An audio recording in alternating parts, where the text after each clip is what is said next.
Hello, I'm Bakhtiar Sanova and you are watching A News Now. Let's take a look at today's top stories.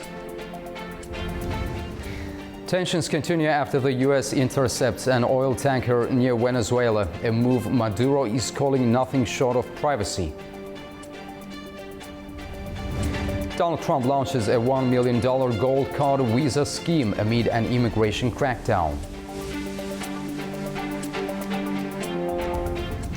And Ukraine delivers its response to the U.S. peace plan as Donald Trump signals a deal may be near.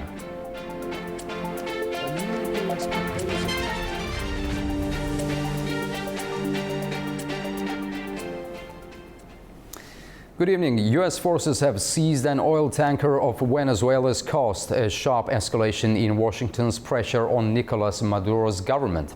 President Donald Trump confirmed the move, calling it the largest tanker ever seized. Here is the latest.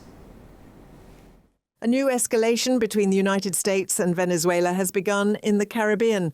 President Donald Trump has confirmed that the U.S. has seized a large crude oil tanker off the coast of Venezuela on Wednesday, and American military aircraft have been seen gathering at the former Roosevelt Roads naval base in Puerto Rico. The moves are a sign of what officials describe as an ongoing regional build-up. The tanker had been sanctioned for its role in transporting oil linked to Venezuela and Iran. U.S. Attorney General Pam Bondi says it was targeted under a federal seizure warrant for supporting what Washington calls an illicit, terrorism-linked shipping network. As you probably know, we've just seized a tanker on the coast of Venezuela, large tanker, very large. Largest one ever seized, actually.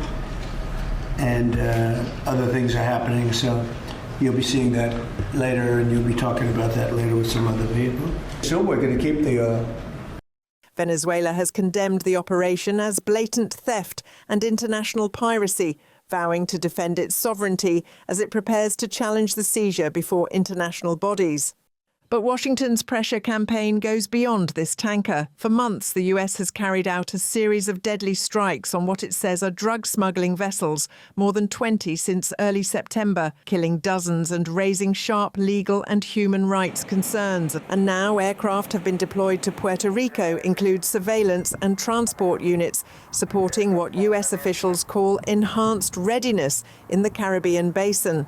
The build-up comes as Venezuela's oil exports hit some of their highest levels of the year, despite facing deep US sanctions and competition from other sanctioned producers. Meanwhile, Nobel Peace Prize laureate Maria Corina Machado is urging the international community to cut off the illegal revenue streams she says are sustaining Venezuela's Maduro regime.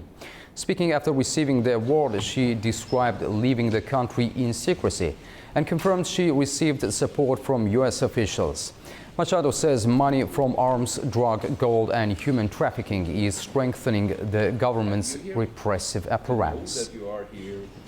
I was asked if you were supporting an intervention from the United States, and I said that Venezuela has already been occupied by forces from totalitarian regimes such as Russia, Iran, Cuba, and criminal groups such as Hezbollah, the drug cartels, and the Colombian guerrilla. And as the regime seeks support and gets support from these totalitarian regimes, we, the Venezuelan people that have tried every single, institutional means, ask support from the democratic nations in the world to cut those resources that come from illegal activities and support of repressive apparatus. And that's why we are certainly asking the world to act. U.S. President Donald Trump has introduced the Trump Gold Card, giving wealthy applicants and high-spending companies a quicker path to a U.S. visa. The announcement has drawn criticism for catering to the rich at a time when immigration rules are becoming stricter.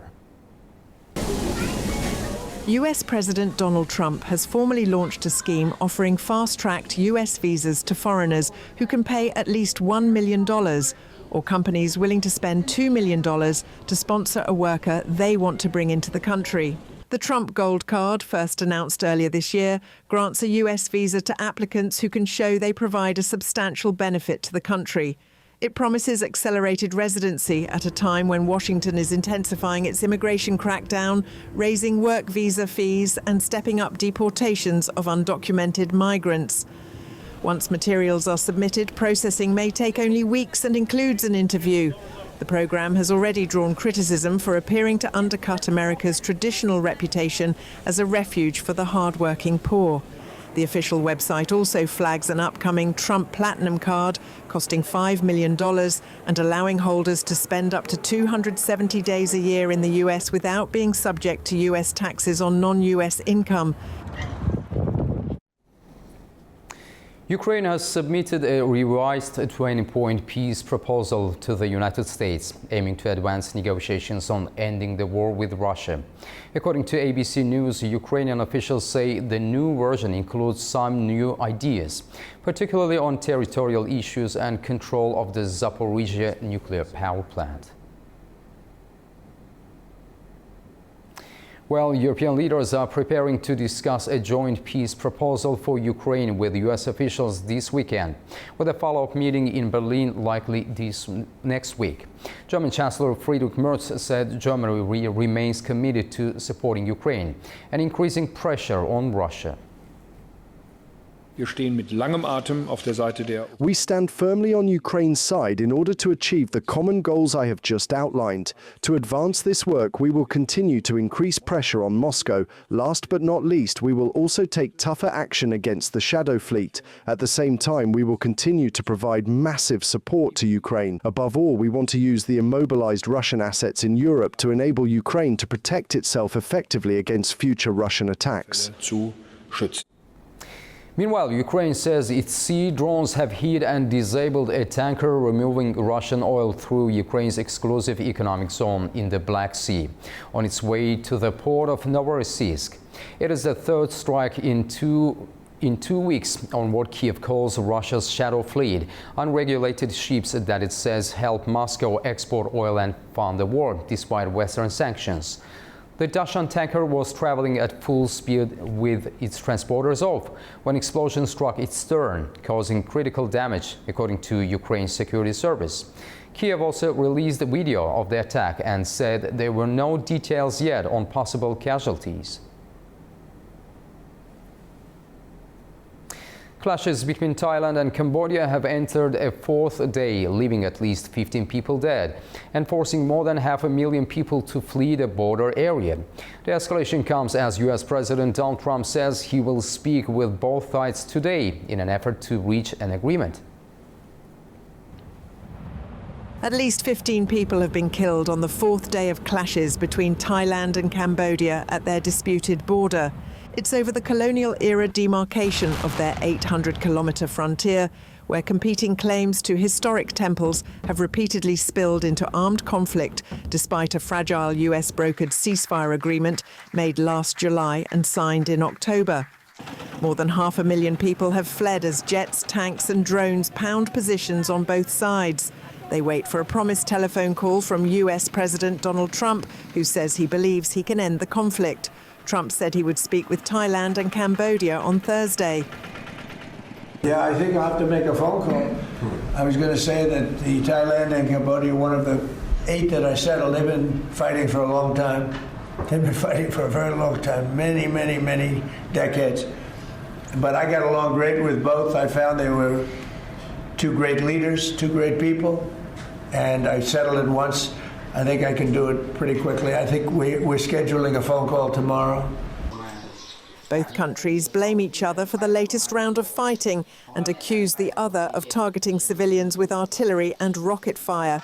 However, earlier this week, Cambodia said it's open to immediate bilateral talks with Thailand.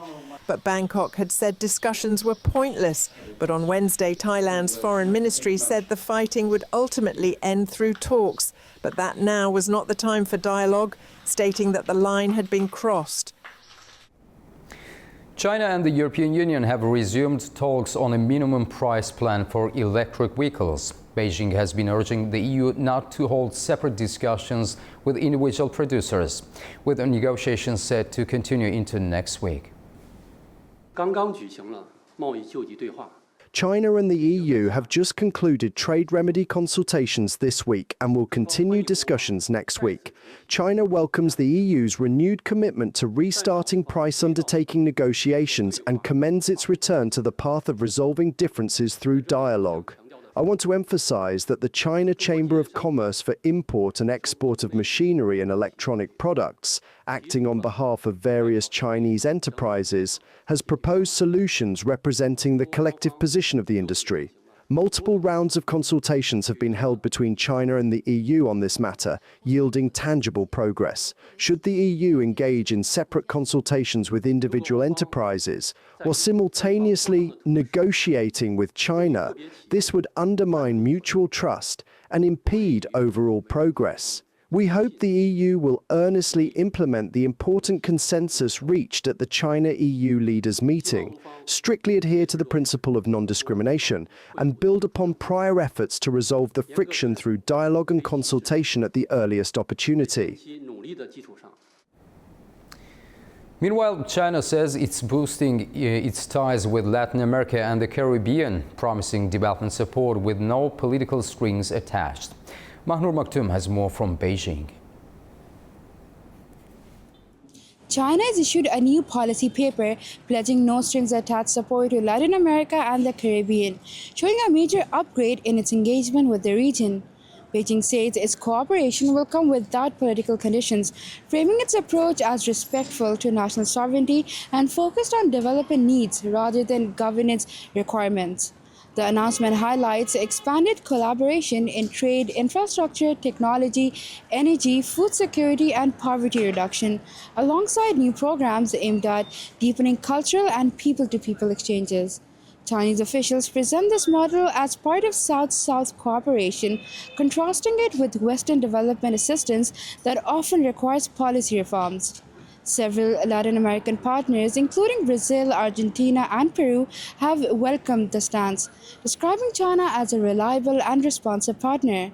The move also shows the intensifying competition in the Western Hemisphere, where Beijing seeks to strengthen its long-term presence while challenging the traditional U.S. influence. Mahnur Maktoum, A News, Beijing. Now we'll take a short break. Right after the break, we'll discuss the latest push by European leaders to advance the US-led plan to end the Russia-Ukraine war, and what this crucial moment means for Ukraine's political and security future. See you shortly.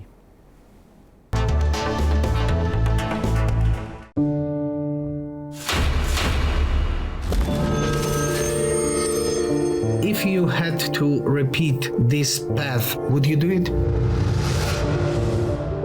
I don't know. A journey marked not by maps, but by the ones we carry. Nein. Nein. This story stretches across continents, empires, and religions. From Germany to Caucasus. Das ist eine schwere Frage. So heute nicht. Story of success, friendship, deportations, and disappearances. Ночью пришли, арестовали моего дядю, и больше о нем мы ничего не знаем. A community that rose and almost disappeared. Его расстреляли в 1937 году. Был расстрелян как немецкий шпион. This is a story of a migration that shouldn't have survived. Da gibt's eine schöne Geschichte.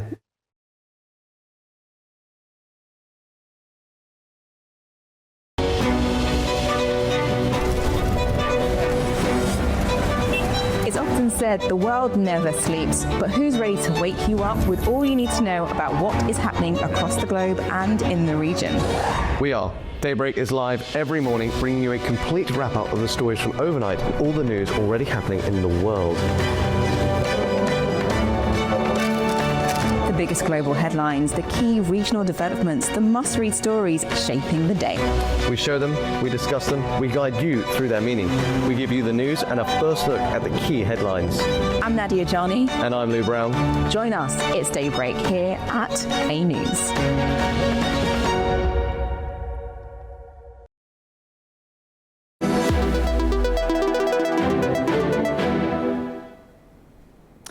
Welcome back to A News. European leaders say intensive work will continue in the coming days on a US-led plan to end the Russia-Ukraine war, following a joint call with President Donald Trump. The leaders of France, Germany and the UK described this as a crucial moment for Ukraine and the Euro-Atlantic security. This comes as President Donald Trump labels European leaders weak, and as President Zelensky signals readiness for a wartime election and a possible energy ceasefire. And joining me now for more insight is Alexandra Filipenko, political analyst who joins us live from Vilnius, Lithuania. Alexandra, welcome to the program. Thank you for having me. So how significant is this joint call between European leaders and President Donald Trump at this stage of the war? It is notable that right now European leaders are talking to Donald Trump and having President Zelensky as part of the discussions, as part of the conversation. So it's not just a call of European leaders with Donald Trump, but notably President Vladimir Zelensky took part in the talks primarily. And of course, we understand that right now the European Union is trying to make a stance, not just European Union, but several European countries, coalition of the willing, as some call them, or a little bit smaller coalition, because first of all, we are talking about the outreach of several leaders, Macron, Merz, Starmer, first of all. And definitely President Trump has criticized Europe more than once, saying that European leaders are not ready to take responsibility for their actions. And as we've been seeing for the past few months, European leaders not only starting to buy weapons for Ukraine, buying weapons from the United States, but also being more and more active in that diplomatic work. So definitely after the outreach from the Kremlin to the White House, after everything we've learned about the conversations between Putin's special representative, Kirill Dmitriev, and a special envoy of President Trump, Steve Witkoff, and after the meetings of Steve Witkoff and Jared Kushner with the Kremlin and with Putin, definitely we understand that Europe sees itself sidelined. And definitely it is notable that now several European leaders are ready to take a stance and want to make intensive work on the peace plan, the newer version of the peace plan, while President Trump's own national security strategy that was released a few days ago revealed some underlying tensions with Europe. So there are some expectations from European leaders on President Trump's side, and they are trying to match them. They are trying to make a stance and show Europe, or several European leaders at least, as ready to negotiate and take more responsibility regarding Ukraine. Alexandra, what does intensive work on the peace plan practically mean in diplomatic terms? Trying to manage this first 28-point peace plan, then 22-point peace plan, now 20-point peace plan, and to manage it realistically.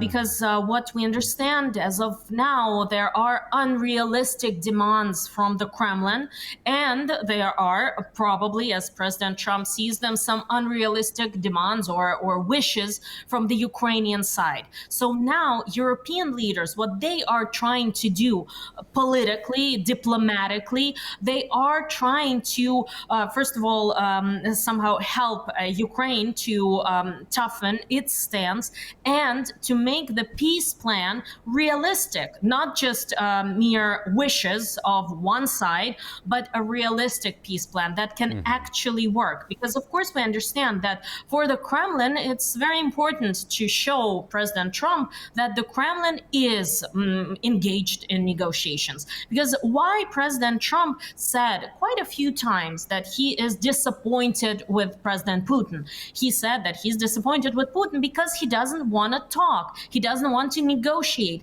While Kiev many, many times has said that they are ready for ceasefire without any preliminary decisions or without any preliminary talks or with talks. Zelensky is ready to talk anytime.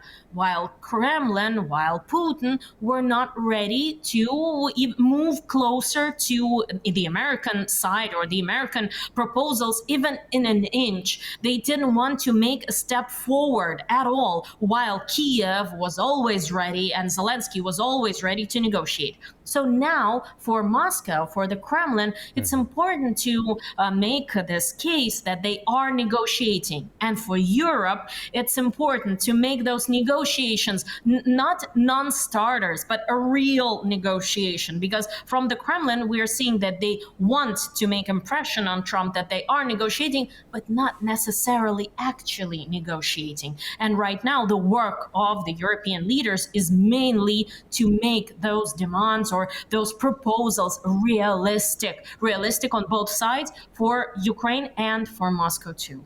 Alexandra, also Ukraine has reportedly submitted a revised 20-point peace plan to the United States, including new ideas on territorial arrangements and control of the Zaporizhzhia nuclear power plant. What do these changes tell us about Kiev's current negotiation strategy and its expectations for ending the war?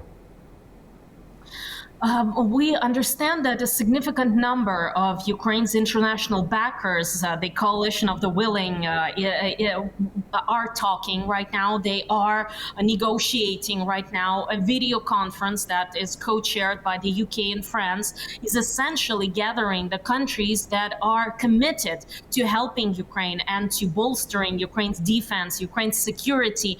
So roughly 30 countries are expected to support Ukraine. Right now, Ukraine is in a difficult position, of course, and as President Trump has put it, Russia is bigger and only the size in the end might really matter.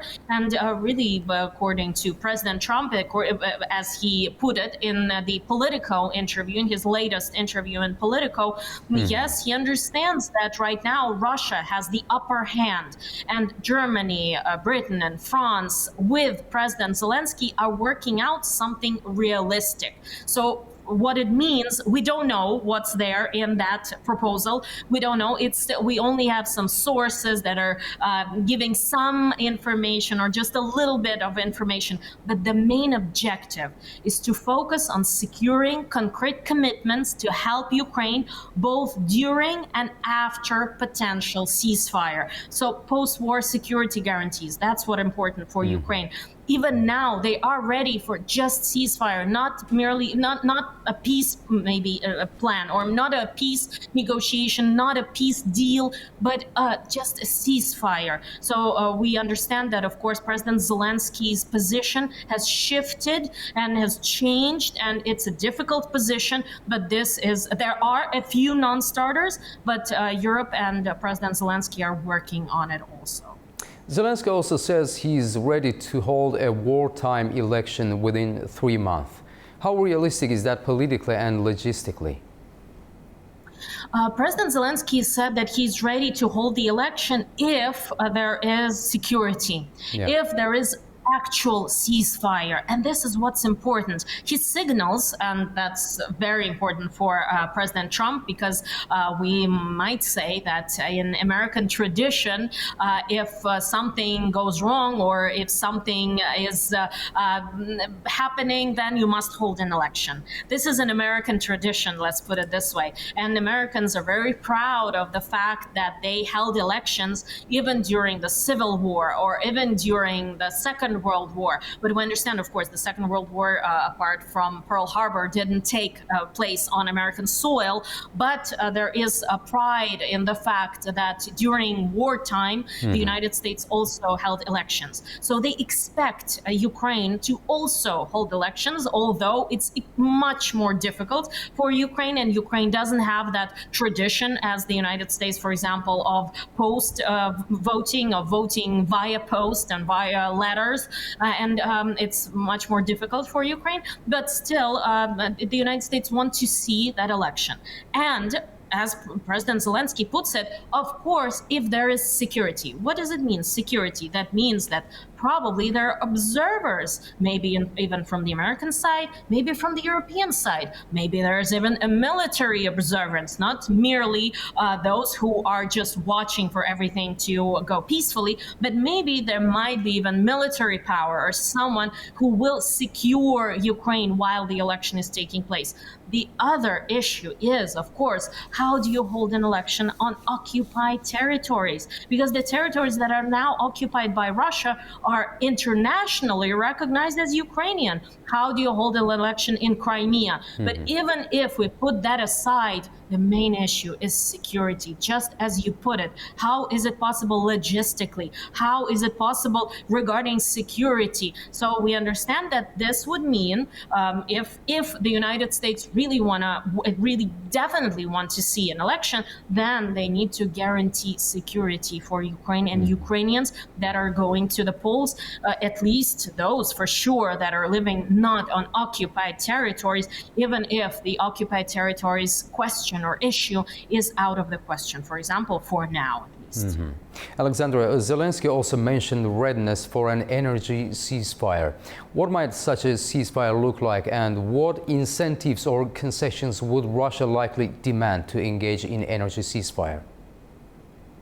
As we heard from President Zelensky himself previously, the Ukrainian side, Ukrainian army, never attacked any energy sources or any energy infrastructure, military infrastructure on the Russian side. While recently President Zelensky said that if Russia continues, and Russia has been attacking Ukrainian infrastructure since the start of the full-scale invasion and in 22, exactly in order to make Ukraine suffer and Ukrainian people suffer through winters, through cold winters of Ukraine. President Zelensky said that if Russia stops attacking the infrastructure, then also the Ukrainian side, Ukrainian drones that are so successfully working that the Americans want to buy Ukrainian drones, that they will also seize those operations on the Russian side and on the occupied territory side, because this is internationally recognized Ukrainian territory, but occupied by Russia and occupied by a Russian military force, including Crimea and other parts of Ukraine that's been occupied since 2014. So we understand that for President Zelensky, this is the proposal. This is, don't attack our energy infrastructure. We will not attack Ukrainian internationally recognized, but now occupied by Russia, the energy infrastructure. So this might take place. This actually might happen, but as we understand, as we see from the Russian side and from the Kremlin, they are not moving even in an inch. The Kremlin is pretending as if nothing is actually happening, and this is not by mistake or not a mere coincidence that Russian side has been insisting on calling war a special military operation. That's exactly to make everyone believe that it's something somewhere happening that is not actually influencing in any way the Russian people and Russians in Russia. So they are just trying and making everyone, it's an administrative offense, and you can go to prison if you call a war, but it's a special military operation. So exactly this is why the Kremlin is pretending as if nothing is actually happening. And that is why I think it's doubtful, it's highly doubtful that they will actually agree even to an energy ceasefire. Alexandra Filpenko, thank you very much for your time and for sharing your insights with us today. Thanks a lot. Thank you very much for having me. Thank you. After the break, we'll take a look at the key stories shaping the region. Stay tuned.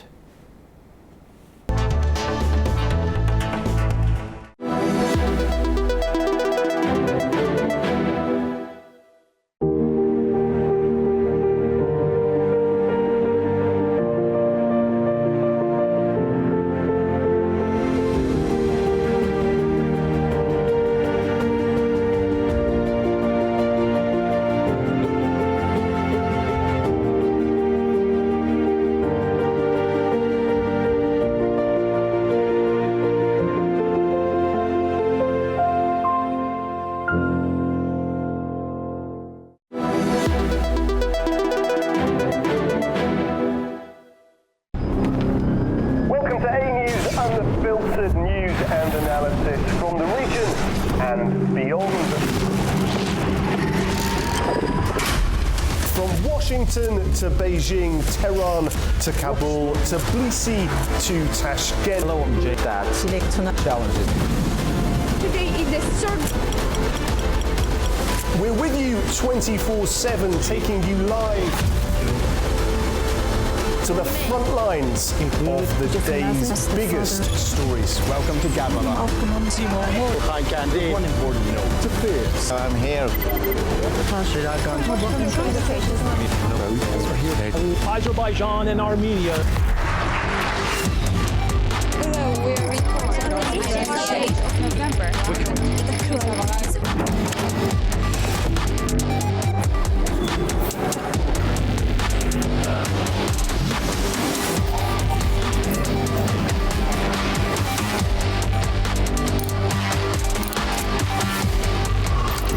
Reporting from Paris, Dar es Salaam, Tel Aviv, Washington, London, Moscow, Kyiv, Berlin, Rio de Janeiro, Beijing, Bangkok, Tbilisi, Tashkent, Almaty, Kazakhstan, Port Sudan, Tehran, Islamabad, Istanbul, Kabul for A News.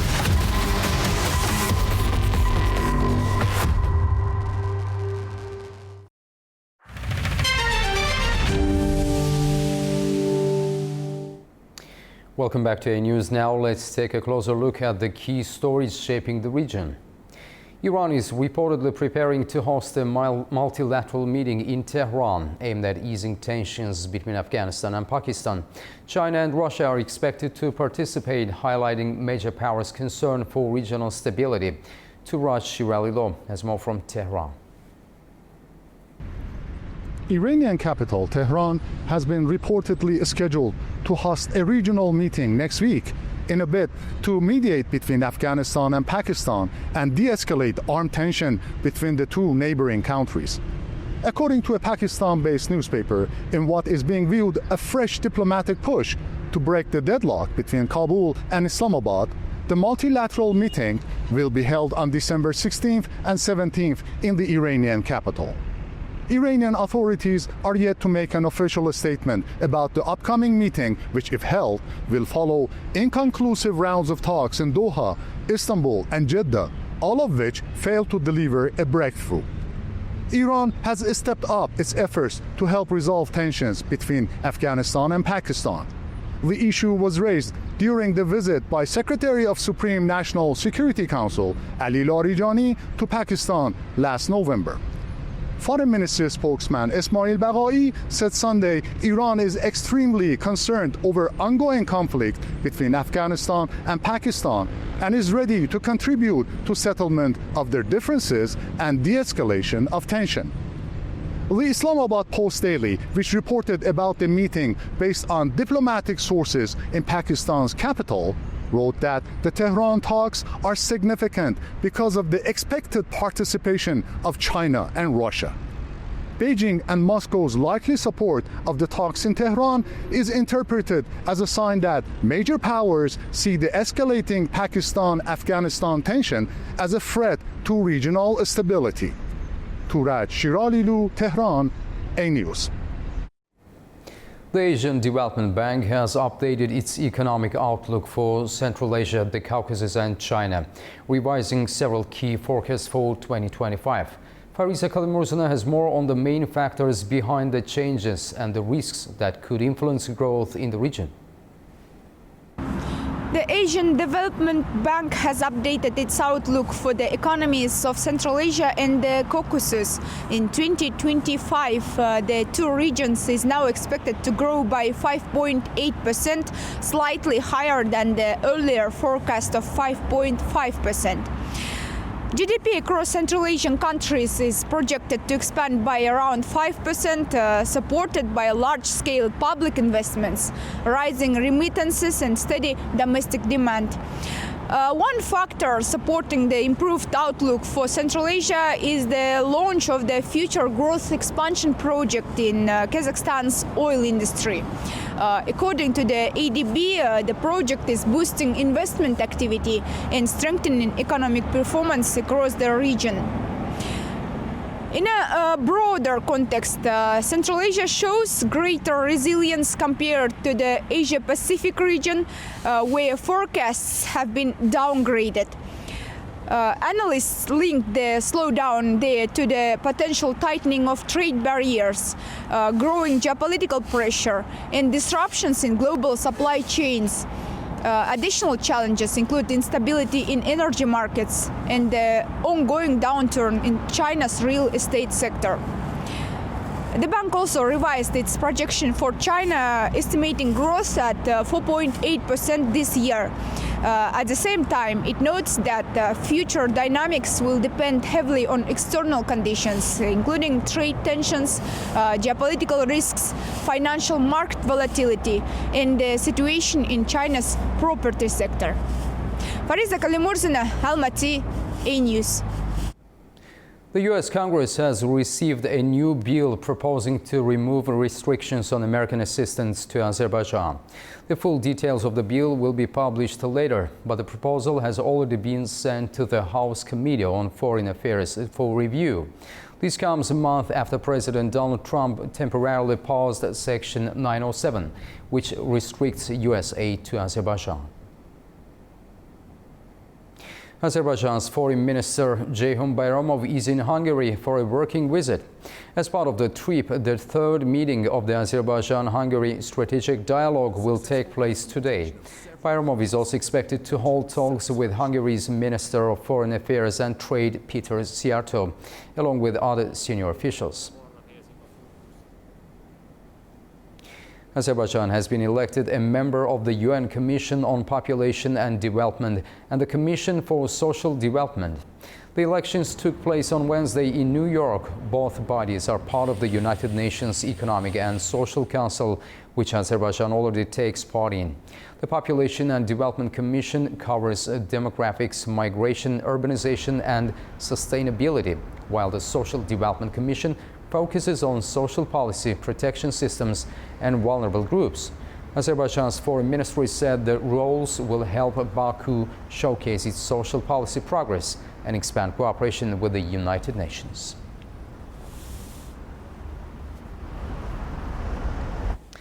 Energy ministers of the Turkic states have agreed to expand cooperation on key regional oil, gas, and green energy projects. At a meeting hosted in Turkey, Azerbaijan stressed that Turkic energy cooperation is entering a new phase, supported by major joint investments and key export routes like the Baku-Tbilisi-Ceyhan pipeline, along with rising gas flows to Turkey and Europe. Ministers also called for closer work on renewables, digital transformation, and the green energy corridor, which will connect Central Asia, Azerbaijan, and Turkey.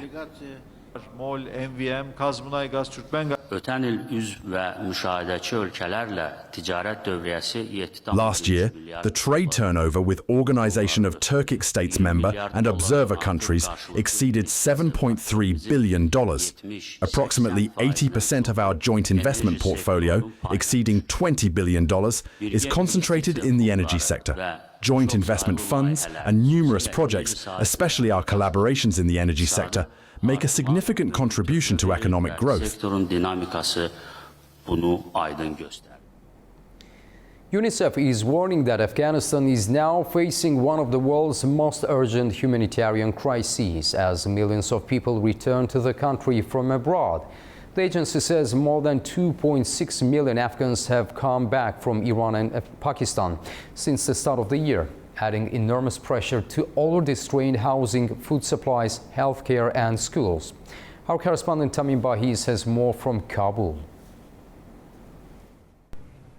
A senior UNICEF official has just returned from a visit to the country and says the scale of returns is unprecedented, with tens of thousands of people crossing the border every day. At Islam Kala border crossing in western Afghanistan, families continue to stream in. UNICEF says the flow of people peaked in early July, when more than 50,000 people arrived in a single day. Many hope to rebuild their lives at home, but face uncertainty over shelter, jobs, and their children's education. Reception centers have been set up to provide initial support, run jointly by local authorities, UN agencies, and aid groups. But the surge in numbers is stretching the system.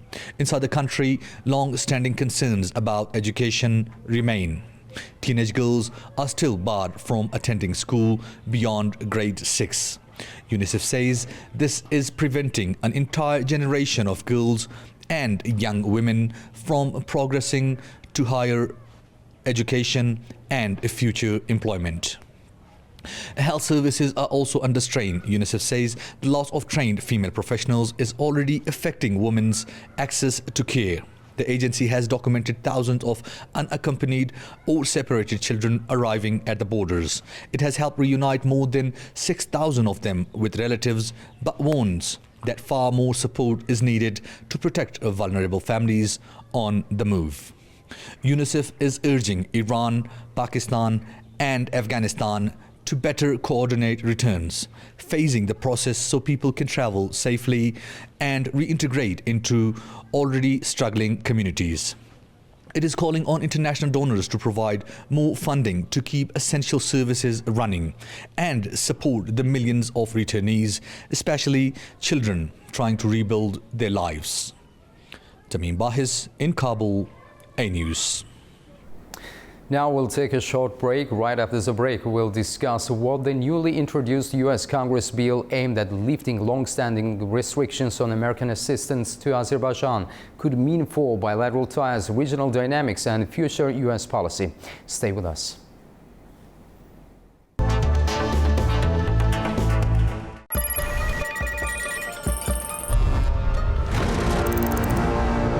On World Business, we meet the boardroom leaders making market-moving decisions. And find out how leaders are dealing with continuous technological disruption.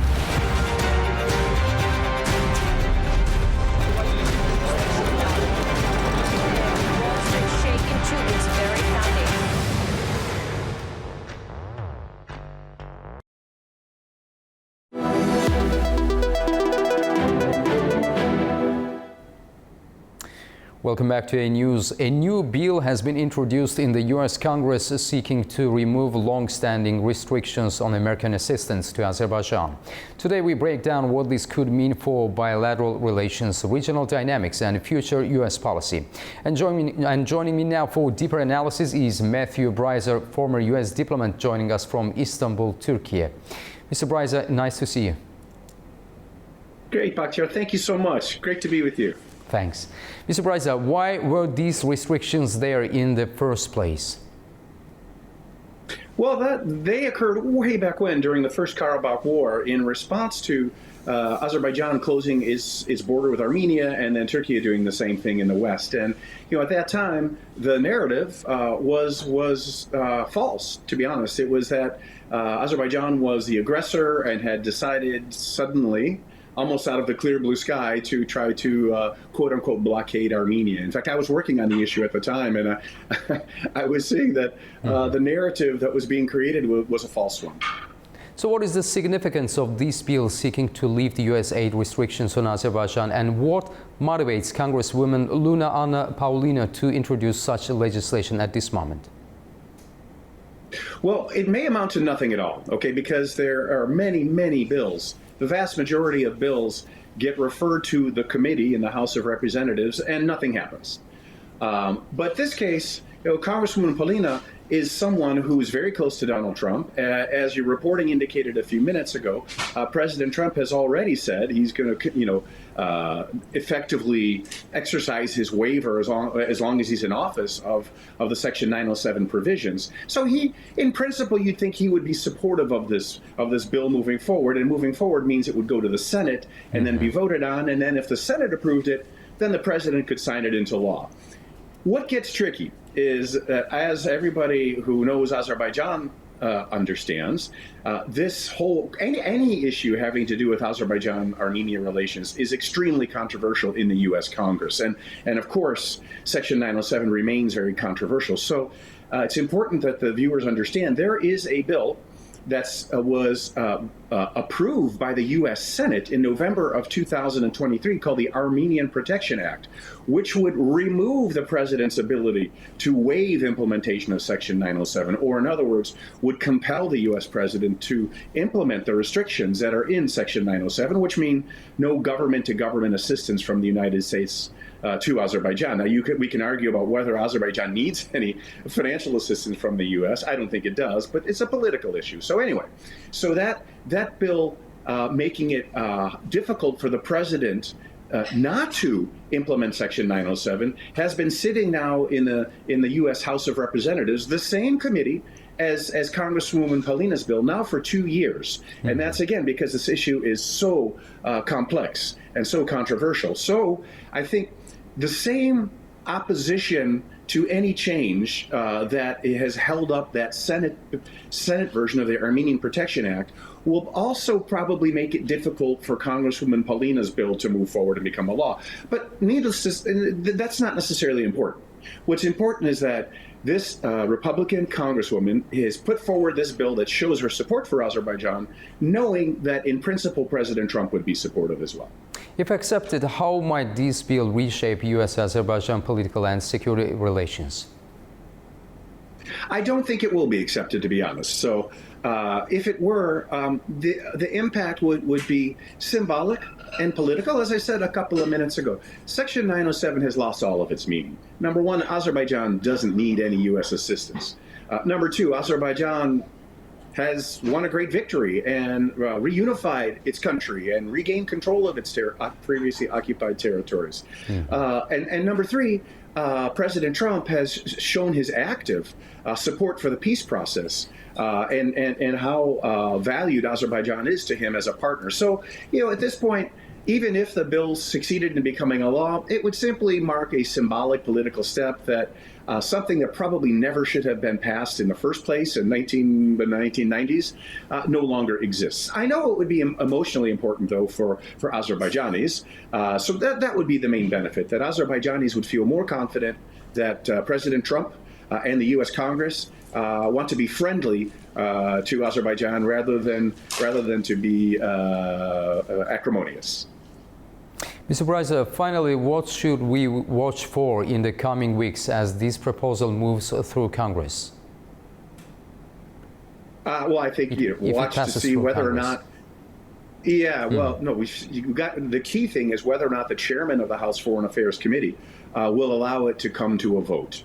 And all of these things, when there's a very controversial political bill, it to pass or to get a vote even requires sorts of backroom compromises that the committee chairman and then other members of the committee will negotiate with each other.